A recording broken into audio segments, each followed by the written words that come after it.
Kita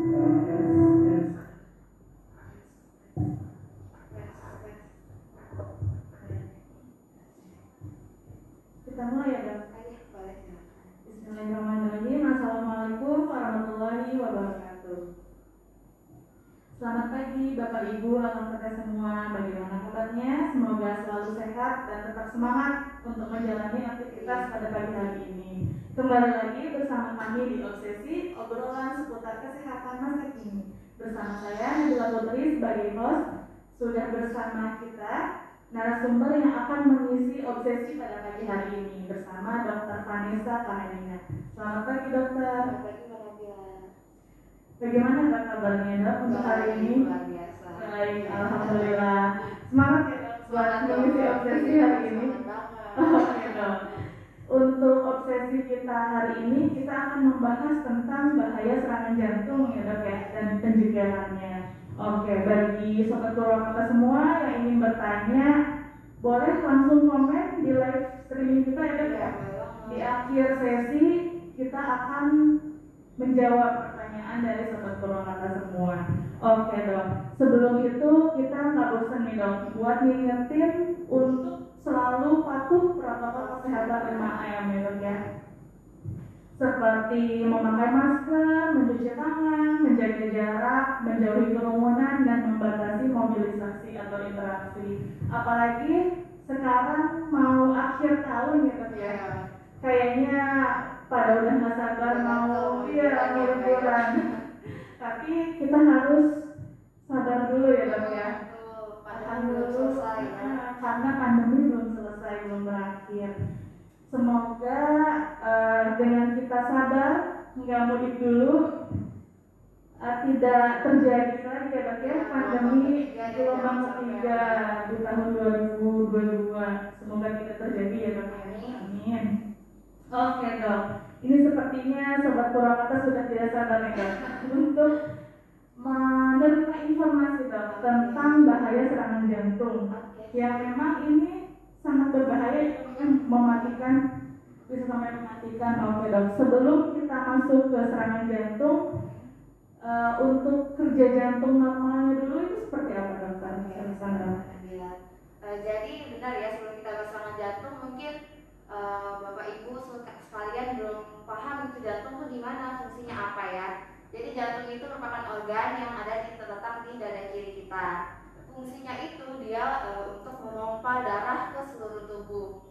Jadi sebenarnya tapi jantung ini nggak bekerja sendiri, pemirsa. Jadi dia itu ada kerjasama dengan paru dan pembuluh darah. Kalau misalnya kita ibaratkan nih sama pompa air, pipa air, sama penyaringan air, jantung itu ibarat pompa air, paru itu ibarat penyaringan air, pembuluh darah itu ibarat pipa-pipa airnya. Jadi darah dari jantung itu akan dialirkan dulu ke paru, istilahnya dibersihin dulu, kemudian dialirkan ke pembuluh darah untuk sampai ke tempat-tempat penampungan air. Kalau di tubuh kita berarti organ-organ seperti otak, hati, ginjal, otot, bahkan jantung itu sendiri gitu.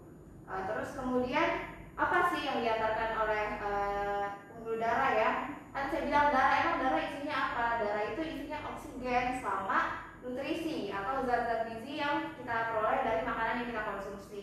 Nah, kedua hal tersebut itu penting buat metabolisme sel di seluruh organ. Metabolisme itu apa? Metabolisme adalah proses supaya sel itu bisa bekerja. Jadi kalau misalnya dia kurang oksigen, kurang gizi, kurang nutrisi, dia bakal kerjanya akan turun, bahkan tidak bekerja. Misalnya ya kayak kita aja kurang makan, nggak bisa mikir ya, Mbak ya, kurang nggak bisa gerak, nggak bisa konsentrasi, Dok, ya. Itu karena kurang nutrisi dan kurang oksigen gitu, Mbak. Oke, Dok. Jadi jantung ini punya soulmate ya, Dok? Iya, paru-paru sama pembuluh darah. Oke. Satu geng, Mbak. Satu geng. Oke. Geng paling terkuat di tubuh kita ya, Dok, ya. Karena kan itu paling penting di tubuh kita buat kelangsungan hidup kita. Jadi harus dijaga.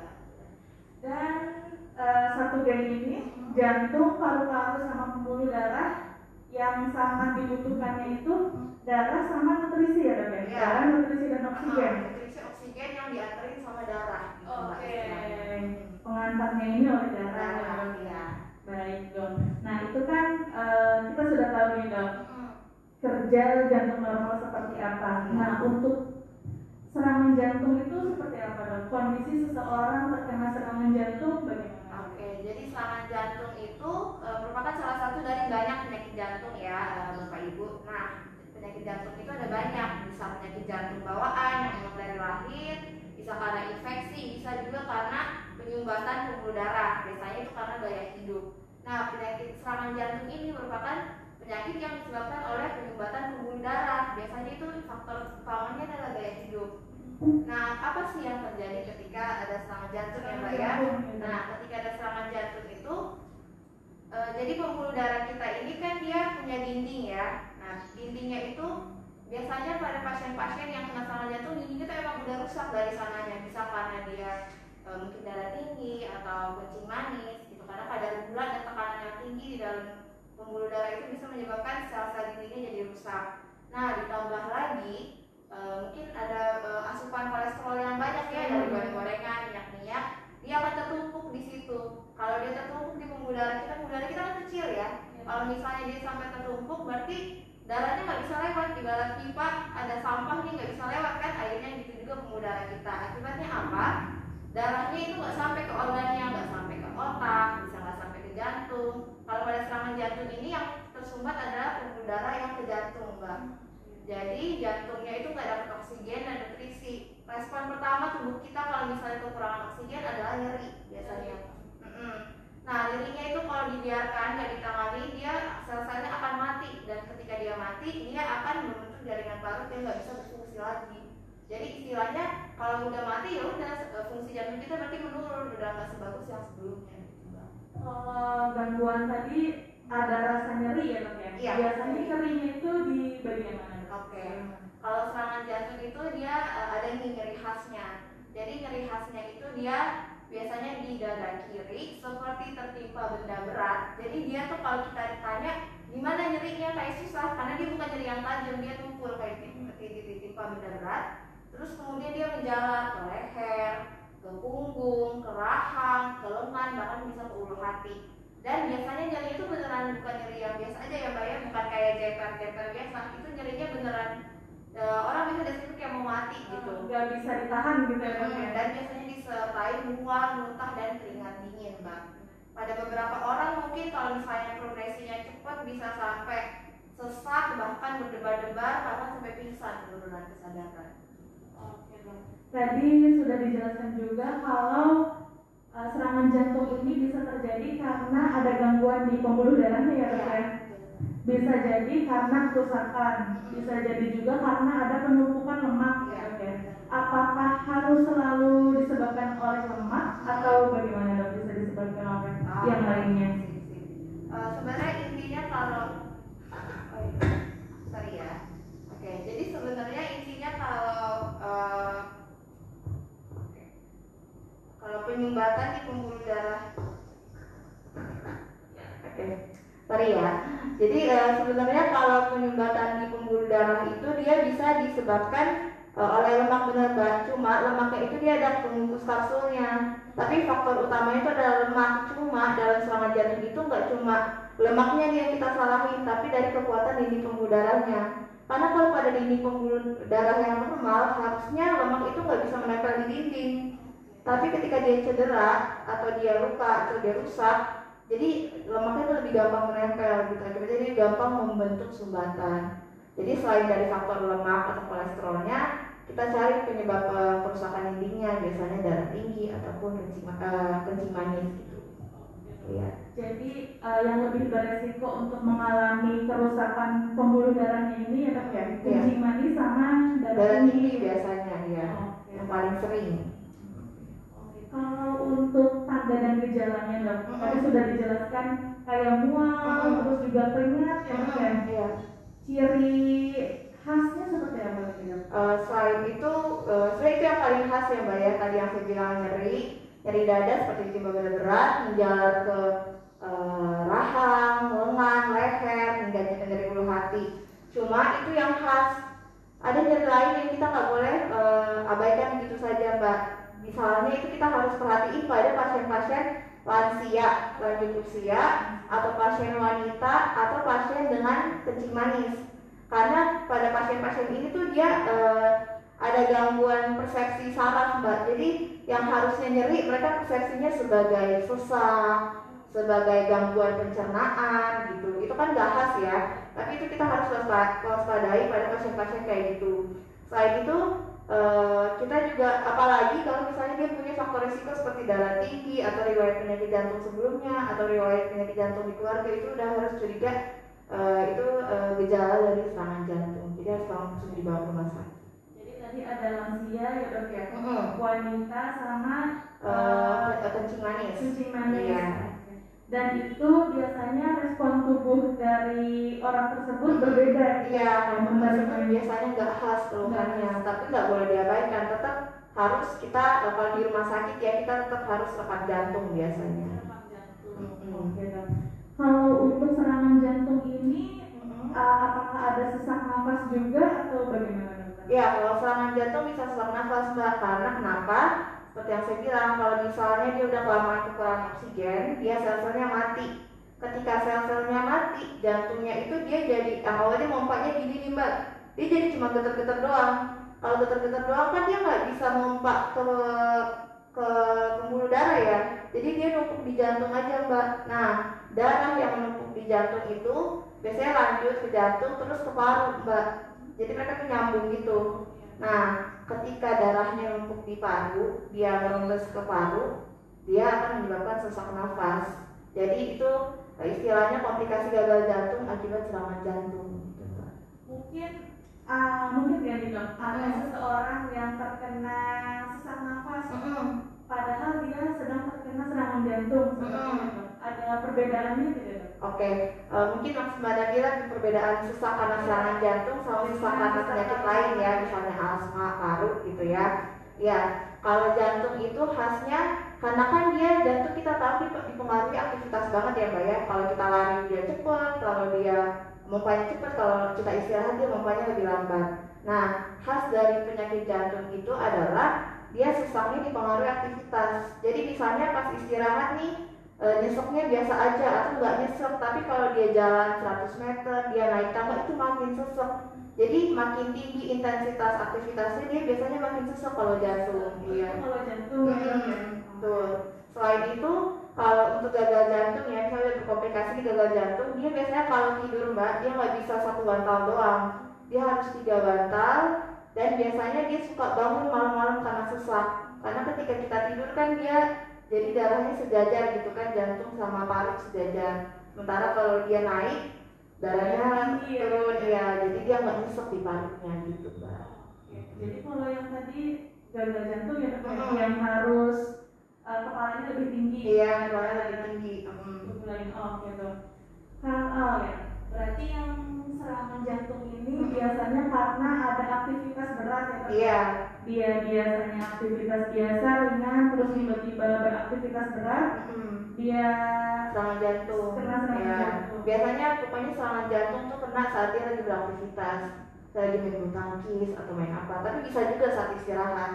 Jadi tetap harus dicurigai semua. Oke. Karena kan ada beberapa kondisi memang yang terkena serangan jantung itu, contohnya kalau atlet sedang ini ya dok ya, sedang bertanding gitu ya, atau enggak masyarakat yang biasa dok, biasanya contohnya kurang beraktivitas, tapi tiba-tiba dia malah ikut lomba, mungkin nggak kuat tubuhnya, jadi bisa terkena resiko serangan jantung. Iya. Kalau tipsnya bagaimana dok supaya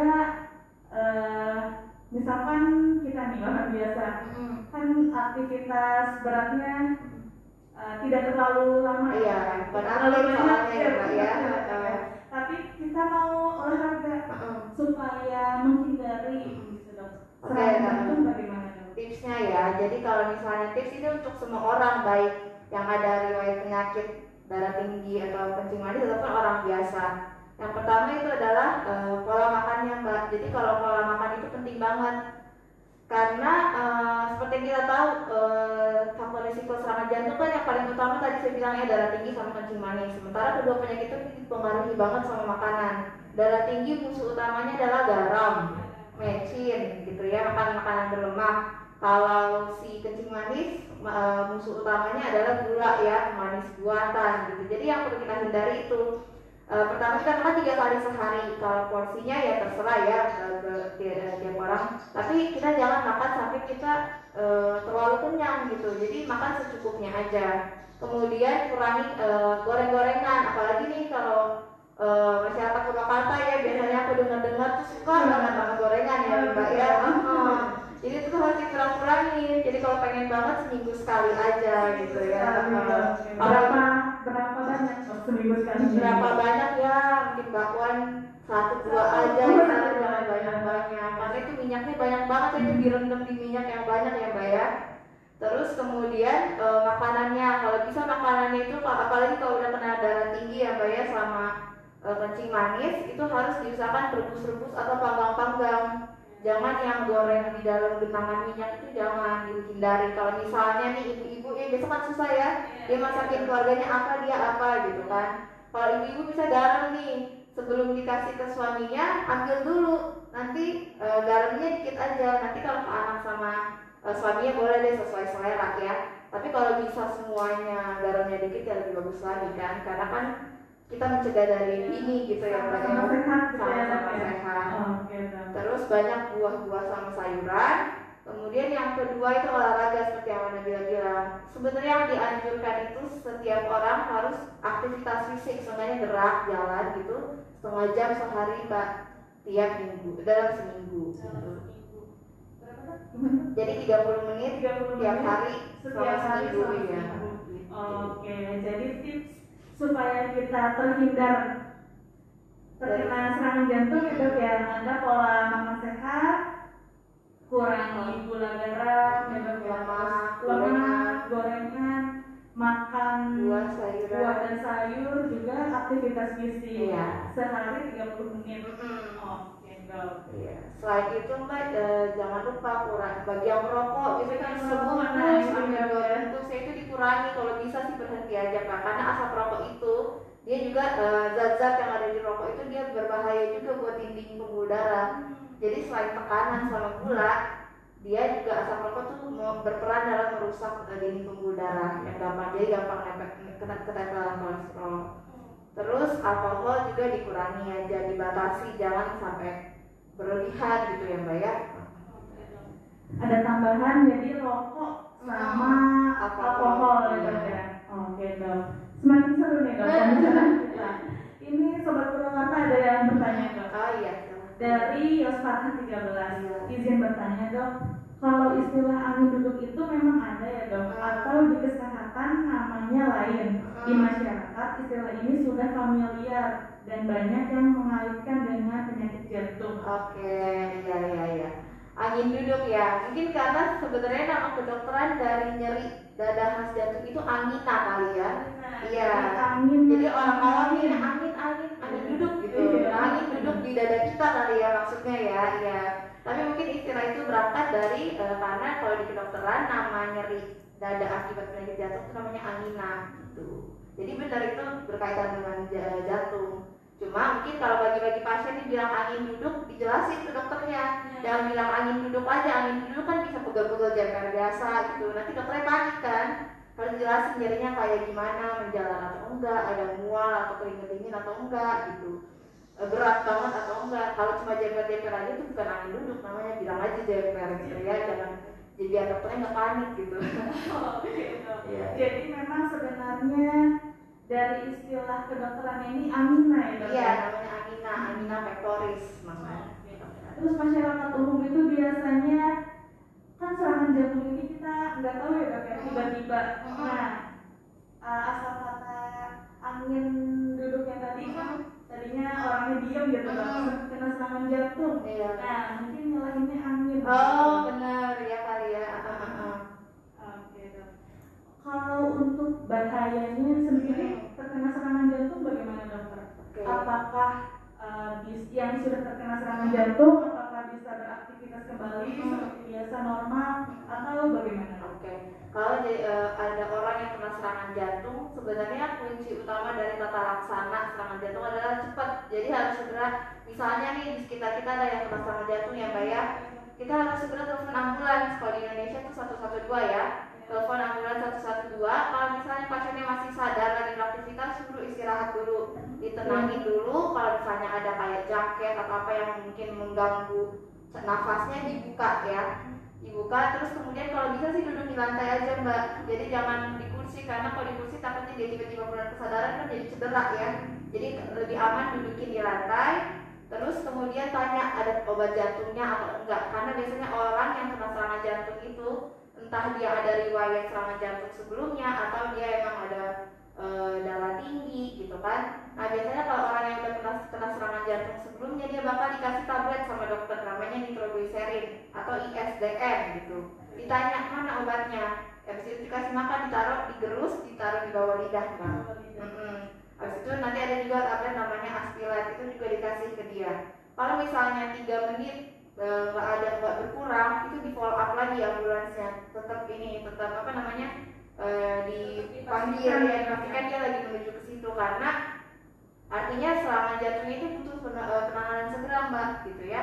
Kalau penanganan segera apa namanya, dia butuh ada 2 biasanya penanganannya, bisa dipasang cincin supaya pembuluh darahnya bisa lewat darahnya, atau bisa juga dikasih infus ya, gunanya itu untuk memecah gumpalan di darahnya yang menyumbat itu, memecah sumbatannya. Oke dok. Jadi intinya harus gerak cepat Mbak gitu. Oke. Jadi kalau misalkan ada yang terkena serangan jantung gitu ya dok ya, mungkin seseorang, mungkin teman kita ataupun siapapun, jadi jangan lupa pastikan untuk menelpon ambulan ya dok ya, panggil petugas medis 112 atau 119 ya dok ya. Sambil menunggu petugas datang, kita hal yang bisa dilakukan melonggarkan pakaian ya, didudukin, istirahatin, terus tanya ada obat atau enggak, kalau ada kita kasih, kalau enggak ya udah kita tungguin aja gitu. Kita pantau, maksudnya dia jadi makin nyeri atau dia jadi penurunan kesadaran atau gimana.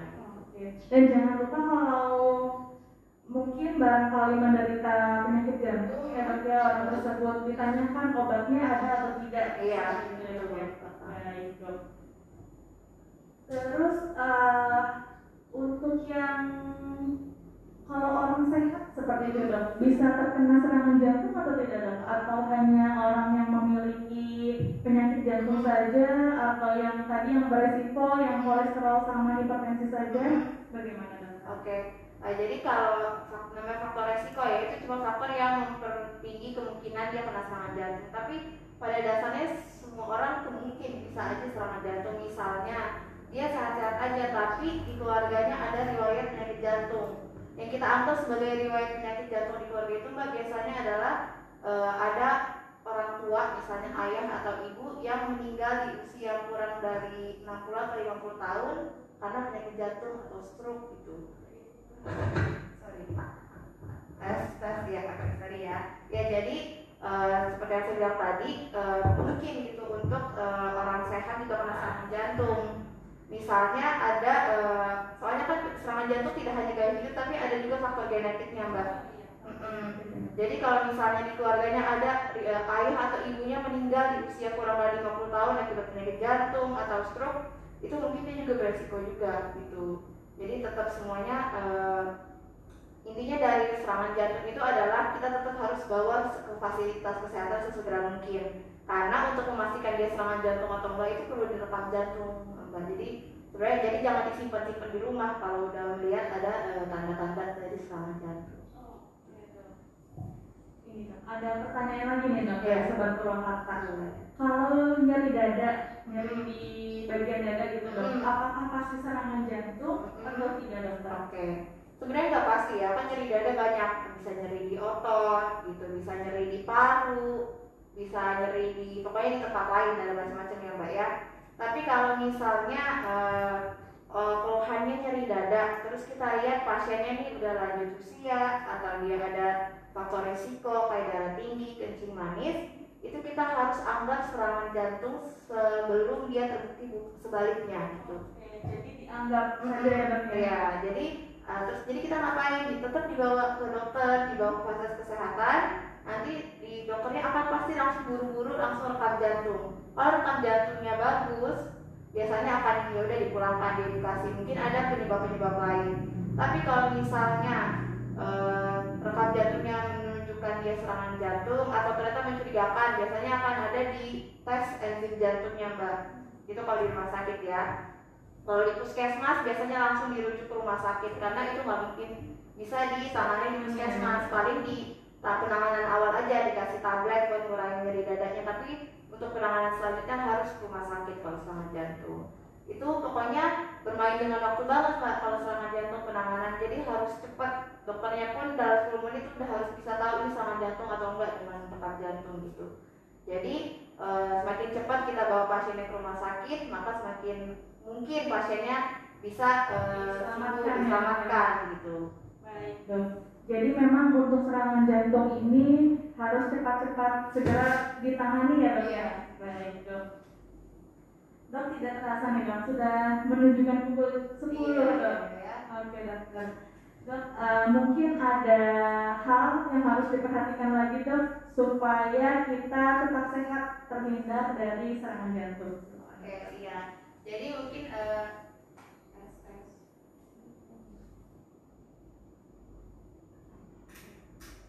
iya. Ya, jadi mungkin pesan-pesannya buat semua warga ini ya, Puskesmas Purwakarta kan ya. Jadi pertama jaga gaya hidup kita ya, baik yang masih sehat sekarang atau udah yang kena darah tinggi atau kencing manis, itu dijaga kesehatannya seperti yang saya bilang. Pola makannya dijaga, makannya kurangin goreng-gorengan, kurangin yang berlemak-berlemak, banyakin yang dipanggang-panggang atau direbus. Lauknya pun ya sebenarnya tempe, tahu juga kan itu murah dan sehat ya Mbak ya. Dicari ya dok ya. Ketimbang kita makan ayam goreng terus atau daging-dagingan yang berlemak, itu kurang baik buat kesehatan. Dan itu banyakin makan buah, sayuran, terus kemudian olahraga tuh misalnya, aduh aku udah tua nggak mau olahraga ya. Olahraga tuh bisa sesimpel kita jalan keliling kompleks aja gitu, setengah jam kan nggak berasa ya Mbak ya kalau jalan-jalan keliling kompleks. Terus kemudian berhenti merokok gitu, kemudian batasi konsumsi alkohol. Nah kemudian ada pesan juga nih buat pasien-pasien yang beresiko kayak yang darah tinggi ya. Padahal kan pasien darah tinggi kalau nggak bergejala suka berhenti minum obat ya Mbak ya. Nah itu kalau pasien darah tinggi, kencing manis, pokoknya sekali udah didiagnosis kencing manis atau darah tinggi, dia harus minum obat setiap hari seumur hidup. Mau ada nggak ada keluhan, mau tensinya atau gulanya jadi normal, tetap harus minum obat. Karena penyakit itu kalau misalnya kita berhenti minum obat, dia akan kembali lagi. Dan itu bisa berbahaya buat kesehatan kita kan, karena dia bisa berkomplikasi seperti yang salah satu yang kita bahas tadi, serangan jantung, bisa juga stroke, bisa juga penyakit pembuluh darah di tempat lain, bisa ke ginjal, jadi macam-macam. Jadi untuk mencegah hal itu, kita harus berobat dan kontrol. Jadi tapi obatnya gitu-gitu aja enggak. Berobat tuh tidak hanya cuma dikasih obat aja, tapi disesuaikan dosisnya. Jadi kalau tensi ibu nggak terlalu tinggi, nanti bakal diturunin dosisnya. Jadi jangan cuma beli-beli obat nggak pernah kontrol, tahu-tahu nanti kita ketemunya di rumah sakit ya Mbak ya, jangan sampai gitu. Gitu aja sih Mbak. Memang untuk yang hipertensi sama yang kolesterol ya, iya, itu jangan bosan-bosan untuk minum obat ya dok ya, karena memang untuk menjaga seperti tekanan darahnya itu memang dari obat yang diberikan dokter. Dan kalau misalkan tekanan darahnya sudah rendah, dokter nggak mungkin memberikan sama ya dok ya obatnya, dosisnya pasti diturunin. Jadi itulah gunanya kita kontrol setiap bulan Pak. Jadi harus tetap kontrol. Baik dok, ini dok ada komenan nih dok dari dokter Zihan Nugraha dok, aku mendukungmu. Terima kasih dokter Zihan. Terus juga ada dari dokter Ani. Sangat bermanfaat sekali dok informasinya, jempol. Makasih dokter Ani. Sama ini yang bertanya dok, Yosahan 13. Makasih dokter informasinya. Iya sama-sama, semoga bermanfaat ya buat kita semua. Terima kasih dokter atas informasi yang sudah diberikan. Semoga Sobat Purwakarta mendapatkan informasi ya dok ya. Iya. Terima kasih juga Sobat Purwakarta yang telah menonton live streaming kita. Jangan lupa untuk menonton Obsesi pada 2 minggu selanjutnya ya dok ya, dengan pembahasan yang berbeda. Baik dokter, kita akhiri untuk obsesi pada pagi hari ini. Assalamualaikum warahmatullahi wabarakatuh. Waalaikumsalam. Makasih Mbak Nabila.